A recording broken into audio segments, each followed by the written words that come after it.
And for all this, and even I'm still recovering a little bit from last night and all the drama, there's just the small matter of a Merseyside derby at 12:30 on Saturday. I mean, forget like anything else. The first thing, 12:30s are crap, aren't they? No one wants a 12:30 on Saturday kickoff for these fixtures.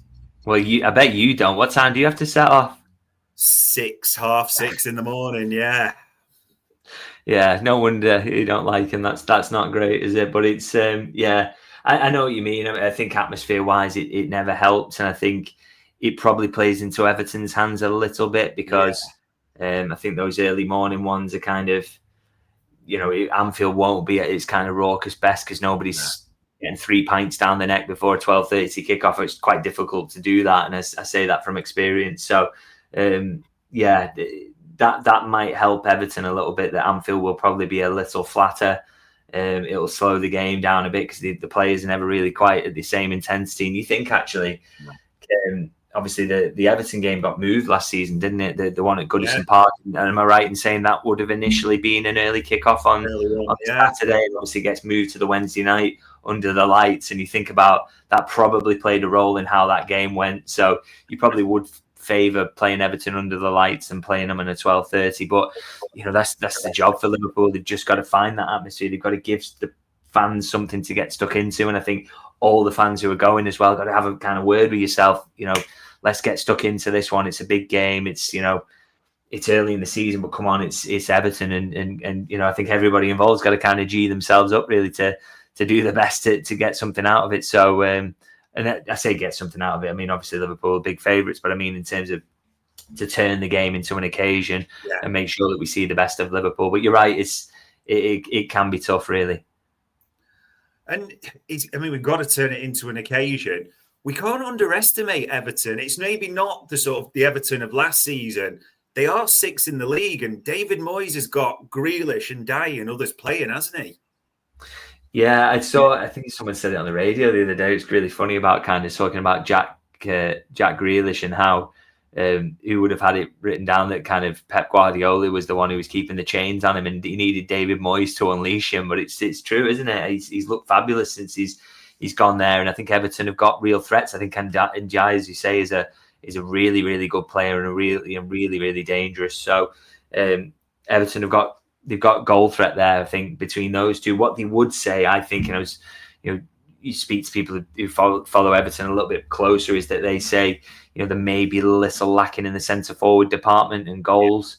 So that can be helpful, albeit Beto just turns into the original Ronaldo, doesn't he, whenever he faces Van Dijk for some reason. So that is a tiny concern I've got. But Everton are not going to blow Liverpool away, I say. If they're going to win, they're going to try and nick a 1-0 really, or a 1-0 or a 2-0 with a late breakaway or whatever. So that's something for Liverpool to bear in mind. And Liverpool have got massive threats all over the pitch and of course on the bench as well. So it'll be a tough game. It's the best Everton I think that we've faced in a long time. But if Liverpool do the jobs, it's at Anfield, with all the quality they've got. Hopefully they won't be reliant on needing a late winner this time. Fingers crossed on that. And we should mention someone you talked about there. David Moyes' record at Anfield is stinking, isn't it? That comes into the mix, surely. Yeah, but he's never won at Anfield, right? Is that right? Yeah, that's what I've got. Yeah, so and I guess that's a good few games over the years as well. So yeah, that's helpful. But of course, you always think with those statistics, at some point it has to change, and sometimes they do. And there's always kind of they're there to be broken, aren't they? Those kind of records. So yeah, we'll see with that. I mean, he's got to be. I think he's learned a lot as a manager over the years, and I think he's a better manager now than he's ever been in his career, to be honest. Right. And you look at the way he's turned Everton around, is evidence of that. So he hadn't won at a top 6 ground away, had he, for a long time, and then I think he did with West Ham at Arsenal, maybe. I think I'm right in saying, so he's starting to break those kind of records, and you've just got to be careful. I think he's doing a really good job at the moment, and like I say, Everton have got some threats as well. So it's it's got the ingredients of a tricky fixture. But as I say, if Liverpool turn up and they show what they did against Atletico, then hopefully Everton won't be able to live with them. Fingers crossed on that. I mean, the only thing when I'm looking at the screen and the games there of the table is they've actually conceded one less goal than us, but obviously our goals came early, didn't they? It's been a few clean sheets since then. They won't be Burnley, but 4-5-1 trying to make the game ugly. That's going to be their tactic, isn't it? Yeah, I would imagine so. One thing to say, actually, they conceded one goal more, but I think they conceded kind of. I think. Let me have a look at this. They conceded on their expected goals against is 5.9, so that kind of puts them real bottom end of the table. So maybe they are giving up some chances. I mean, I've seen some some of the games they have given up chances, and is it the Wolves game that was a little bit crazy as well? So that should give Liverpool some encouragement. Of course, they'll come into this one and look to be really solid and look to kind of do what they did last season in the Goodison one, which was so crazy.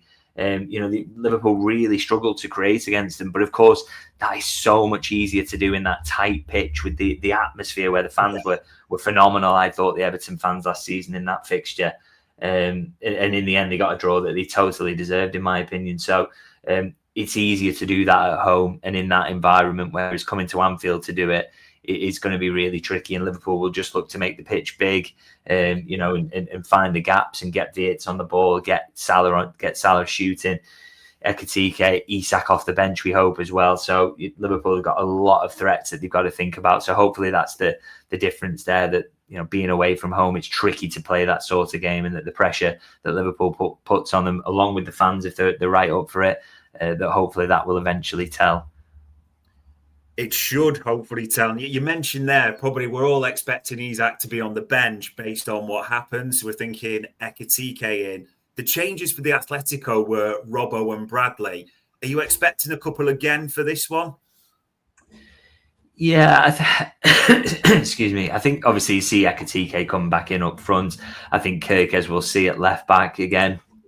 I think it obviously makes sense for having played Robbo in basically back-to-back games, because he did the chunk of the Burnley game, didn't he? To bring Kerkez back in for that. And then I think he's got a really interesting decision to make in midfield. I think this is really, really hard to predict. I don't think McAllister's in his best form at the moment. I think Szoboszlai absolutely is. I think him and Gravenberch as a double pivot, the legs that gives you is really handy. And just form wise, how could you drop either of those two to bring McAllister in? I just don't think you could. Yeah.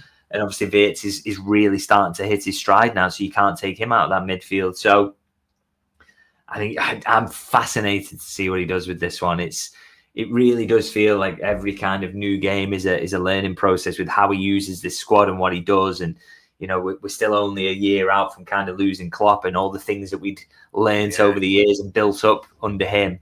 It's kind of starting again with Arne Slot. So fascinated to see what he does there. But I think Kerkez in, Ekitike in, Isak off the bench, those you can guarantee. But that midfield selection, I think, is really tricky.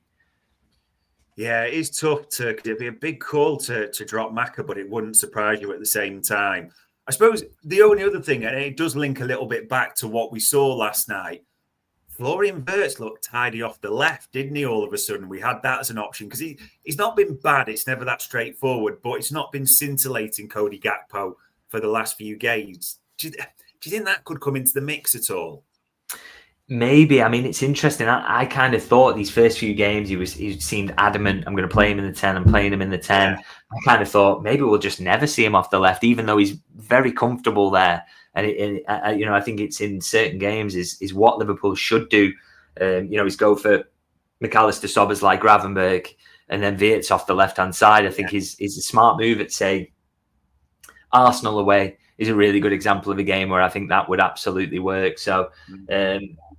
I was glad to see it, to be honest, to show that you're not going to put too much pressure on Ngamoa, and that sometimes you can put Wirtz out there. So I was kind of pleased to see that, really. And maybe that's something for him to think about in this game, because as you say, Gakpo, I think he's a fantastic player, but his form's not been great over the last couple, albeit, you say that and then you put him back in the team and then he'll score a goal. And so that's just how form works. You can't drag them out of the team every time, but and he gets subbed on the hour mark. So is that with one eye on him starting this game? I'm not entirely sure, but it's Wirtz is definitely an interesting option there, and I think he can 100% play that position, because it's not like you're putting him out there and you're thinking he's just an attacking midfielder either. He's quite quick and he can run at players and dribble. So he's definitely an option on that left-hand side, I'd say. But whether it's in this one, not so sure. It is genuinely hard to predict how this will land. And I suppose the ultimate and final question that everyone's thinking, comfortable 2-0 or 3-2 last minute madness at 12:30 on Saturday? I really hope it's a comfortable one for once, because there's so many rewrites recently. It's absolutely ludicrous. So I'd like to think, I just think with the way Liverpool played, the fact that Everton will find it more difficult to do what they want to do at Anfield. I'd just like to think that, Everton will make it tricky at times, but I think a 2-0 is the scoreline. I feel like that's a good prediction. That's what I'm leaning towards. But based on what's happening recently, we might just have to get the angina spray ready. We will see what happens on Saturday. And there we go, people. The Saturday we're building up to on the back of a last gasp winner against Burnley. An absolute madness, despite a dominant performance last night against Atletico. All it leaves me to say as ever is, for the time, the insight, and for answering all the questions and making predictions, David, it is much appreciated. And thank you. And ladies and gents, that was another Media Matters by Anfield Index.